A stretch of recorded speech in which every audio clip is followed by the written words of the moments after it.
Party people in the place to be. What's going on? It's me. It's me.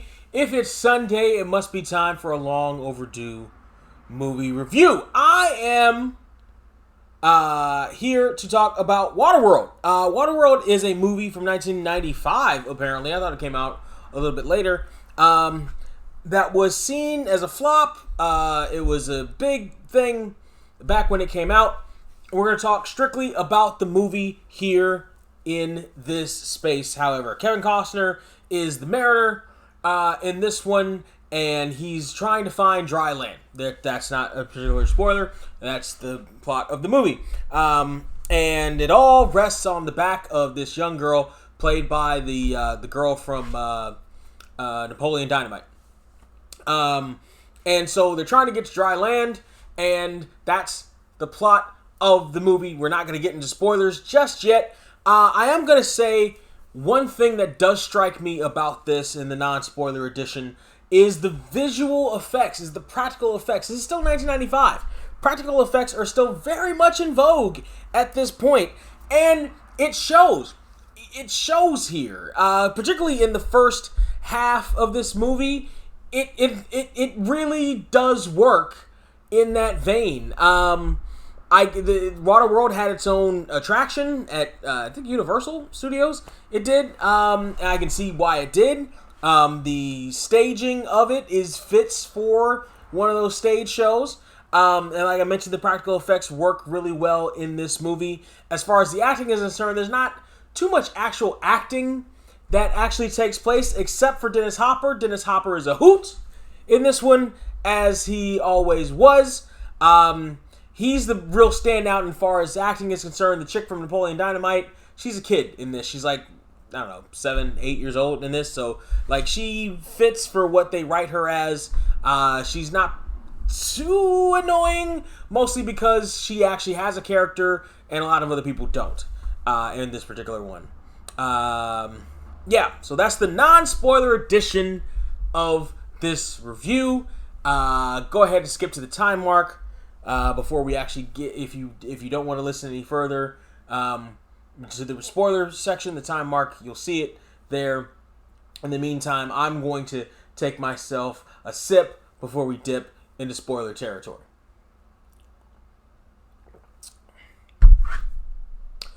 Okay, Kevin Costner plays a man with gills. He's part man, part fish. This whole thing takes place, I looked it up, in about 2500. We've all fucked up the environment. Yada yada yada, blah blah blah. The way to dry land is on. It's kind of stupid. It's on this little girl's back. It's tattooed on this little girl's back. I don't know why the people who tattooed it on her couldn't get there or whatever. It doesn't really explain it. A lot of people are trying to figure out how to get there. There's a scientist guy who's trying to figure out how to get there. I think he's played by a character actor, something Jeter or something like that. If he's not, he mimics him a lot. Jean Triplehorn plays her guardian in this, not her mother. This is probably the youngest I've ever seen her. I really only remember her from, what's the show? Big Love. She's the main wife on Big Love there. Kevin Costner plays a nothing character. He plays a stoic guy who doesn't like kids in the beginning. Rah, rah, rah. I'm grumpy. I don't like kids. But I have to take this kid to try to find dry land. Rah, rah, rah. And Jean Triplehorn is coming with me. Rah, rah, rah. And the kid melts his heart. Rah, rah, rah. And they're chased by Dennis Hopper. This movie was probably made, give or take, about a year or so after Dennis Hopper played King Koopa or Bowser in the Mario Brothers movie. Whatever scenery he ate up there apparently wasn't enough.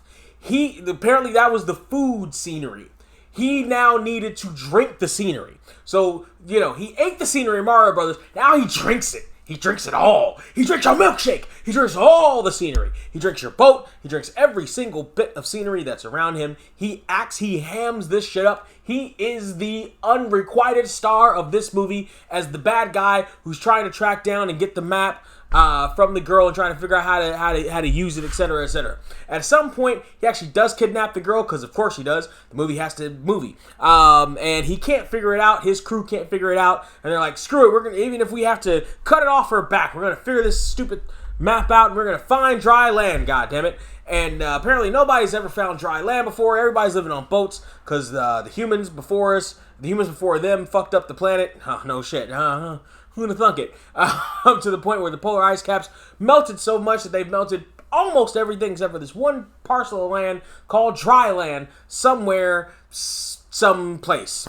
And Dennis Hopper is going to try to get it, and Kevin Costner needs to try to save the girl multiple times. There's one time where it looks like they actually saved the girl, only for her to fall, save the girl onto an airplane, onto like a blimp, only for her to fall right off again. Like, they spent all the time climbing the rope and trying to get her and Kevin Costner up the stupid rope, and then she falls right back off. Like, God, Jesus Christ. The girl never shuts up. She's precocious. She's in people's faces, and that's what she uses to warm Kevin Costner's heart and to stall for time and keep herself alive and get under the skin of Dennis Hopper. Kevin Costner, again, he's whatever acting skills he may or may not have don't really show here. For the most part, I will say this: 1995 CG, not remember too fondly. Doesn't usually hold up all that well. Looking at you, Mighty Morphin Power Rangers, doesn't really hold up all that well. This actually does. Considering, in the purview of its 1995 CG, comparably, it kind of, sort of holds up a little bit. It ain't Jurassic Park by any means. Jurassic Park's CG is off the charts. But this one isn't terrible for the time. If you put yourself in the time frame, it's not awful. And it buys itself a lot of gravitas with that, because at the very beginning, most of it is practical effects anyway, and those practical effects are really good. Like I said, Kevin Costner finds his way. He's a traitor. He finds his way onto the ship where Triple Horn and Napoleon Dynamite Girl are, and just special effects all over the place. Boom, boom, boom, boom, boom. People are actually in the water. The water stuff that they're doing is people actually on jet skis, and they're all in the water and stuff like that. Like, it fits. It's mostly practical effects up until about the halfway point when they insert some CG in it. The actual water stuff is mostly done on actual effects and actual water and stuff like that, and it shows. And really, Jeez, are we 26 years? Oh my God, 26 years removed? Oh my God, we're 20. Am I still alive? I feel old. 26 years removed from 1995. In that time frame, everything's been CG'd all to fuck. You get all the Michael Bay shit. Everything's been CG'd all to hell. A lot of it for the terrible. Looking at you, later Marvel movies. However, here, maybe it's just in that frame of mind that I'm in, seeing actual practical effects in a movie for the first time. To my eyes, actual practical effects means more to me. It's like I'm getting that hit again that I used to get. It felt like a movie. It felt like an event. It felt like an epic thing. It felt like something you should have seen on a screen. It felt like something. It felt material. It felt like something I could hold in my hands visually, if that makes any sense to you, versus all this nonsensical, clearly CG'd crap that we've been getting for a long time. It felt real. It felt like it felt real. I could have gone to the set in 1995. I could have seen this thing. I've actually seen the set. I've been to Universal. It's definitely Universal. I've been to Universal and seen the Waterworld show before. So I know I can see it's actual tangible shit that I could see. And it felt that, and it touched me in a way that's giving this movie probably more credence in my eyes than it deserves. The story itself is nothing special to write home about. They try to give little digs into current situations by having Dennis Hopper ship be the Valdez, the one that crashed in the thing however many years ago, or spilled oil however many years ago. Even before this, so probably 27 to 30 years ago, the Exxon Valdez was what it was. The Exxon Valdez. We don't know that until it actually sinks and you see the name on the thing. But it holds on to that for a little bit too long. And this is a 2 hour and 15-minute movie. Yeah, a little bit too long. But the pacing wasn't bad. It didn't feel like 2 hours and 15 minutes, honestly. And I seem to remember in 1995 people talking about how, the length of this movie is too long. It didn't feel like it. It didn't feel that time frame. The characters... It's not really about the characters. Dennis Hopper's the only actual real character in the movie, except for the scientist dude. He's kind of cool, and the Napoleon Dynamite chick. Everyone else is kind of replaceable. Doesn't really matter. Who cares? Including Kevin Costner, and unfortunately including Jean Triplehorn. A waste of her. Not a waste of her talent. She was in the movie. She got the credit. She got the money. But it's really all... Dennis Hopper's the reason why you're watching. And when they end up killing Dennis Hopper, spoiler alert, they kill the bad guy in this big sci-fi adventure. But when they kill Dennis Hopper, at this point you're just like, okay, fine, though, let's get to the land bit. Let's hop to it. So they get to it. They find people who live there, or at least the remains of the people who live there. They see horses for the first time. And Kevin Costner's like, I gotta be on my way, ma'am. Tips his hat, gets back, builds himself a raft, and ships off somehow. Somehow builds himself a raft, or finds a raft, or something or other, and ships off. He says, I can't be here, because he's part fish, mind you. So he, at some point, he's got to get into the ocean. Triplehorn and he have a sex scene on the remains of his boat, because his boat gets destroyed by Dennis Hopper at some point. In which case I'm like, oh, is this happily ever after? Him and Triplehorn have a kid at some point, and they et cetera, et cetera. Now, had this movie come out 10 years later, that would have been what we've seen, and it would have been sequel baited. However, probably one of the good parts about this for Kevin Costner is that they didn't get the chance to sequel bait it. So, they wouldn't have at least that hanging over this movie that ultimately apparently wasn't all that successful. Like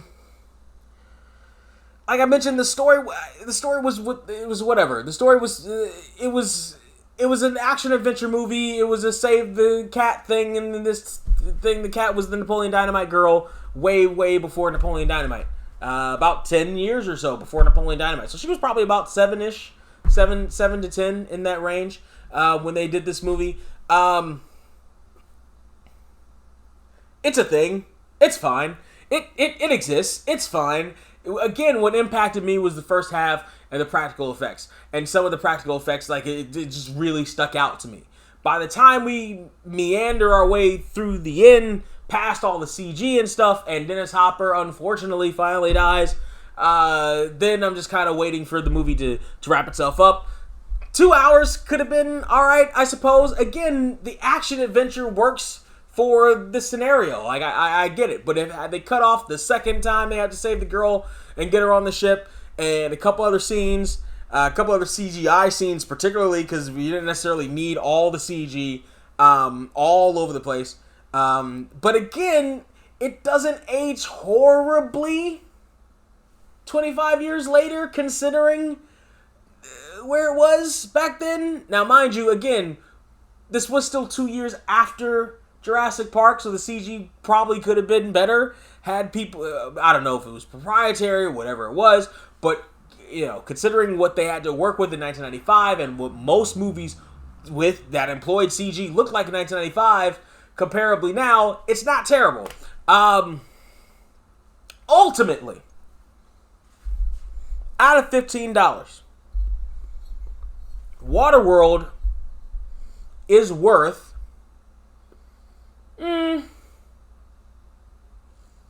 how generous do I want to be to this movie because of the first half and because of Napoleon Dynamite girl and Dennis Hopper. Dennis Hopper steals it.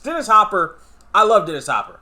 I've liked him since he was on that one episode of Las Vegas. That was a backdoor pilot. Gary Scott Thompson, you can't tell me it wasn't, and it should have gone to an actual show. But that's a whole nother discussion for a whole another day. Out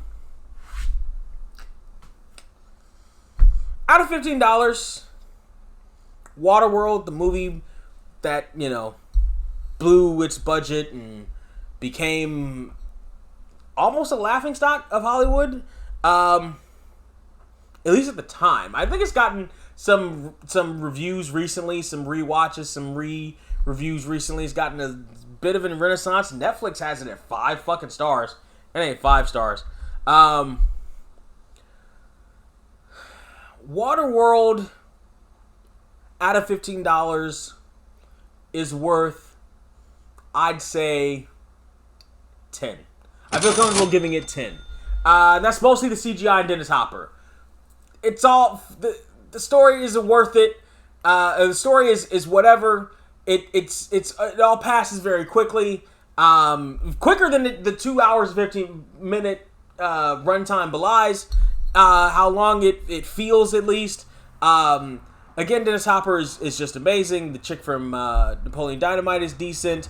The practical effects of the action scenes, I can't. It's good to taste that again. You know what I'm saying? It's like being on a diet and getting a chocolate cake, a piece of chocolate cake it feels good to feel that. Or not even. No, it's the reversal. It's been like eating like shit. It's been eating nothing but Flaming Hot Cheetos, which I've never understood the appeal of Flaming Hot Cheetos. But Flaming Hot Cheetos for an entire year, and then all of a sudden you get real food. You get a chicken and some broccoli, some vegetables, the ones that you like, and some rice. Oh, look at that. It's a sustenance meal. Look at your body's like, it's nutrients. This baked chicken is nutrients. Oh, we can actually breathe. Oh, we can feed our systems. That's what this is. At least the action parts of this movie. Then you get more dessert at the end. But it's like you at least for that moment, you feel something in your cinematic brain.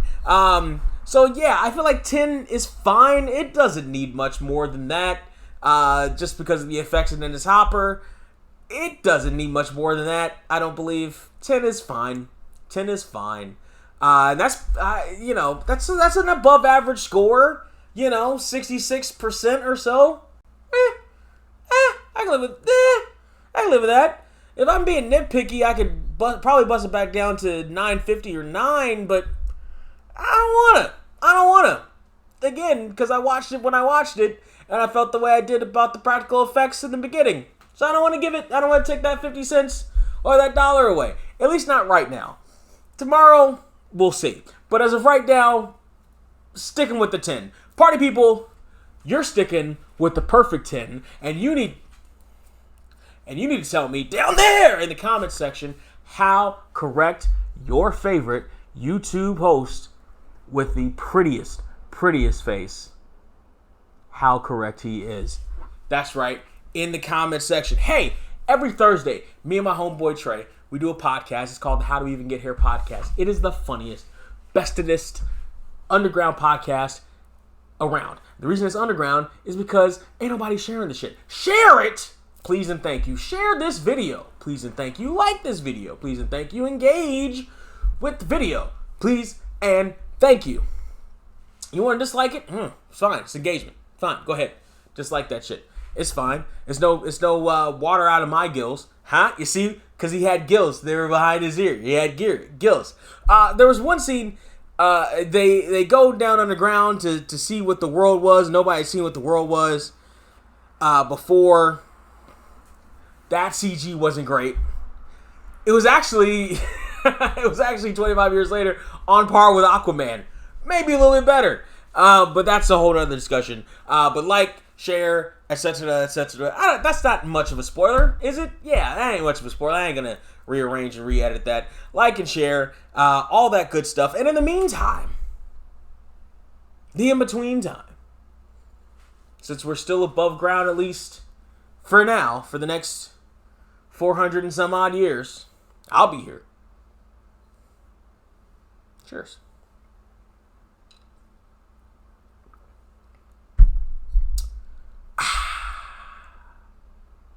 I'm a nice guy, I'm a nice place, with a nice smile on my nice face.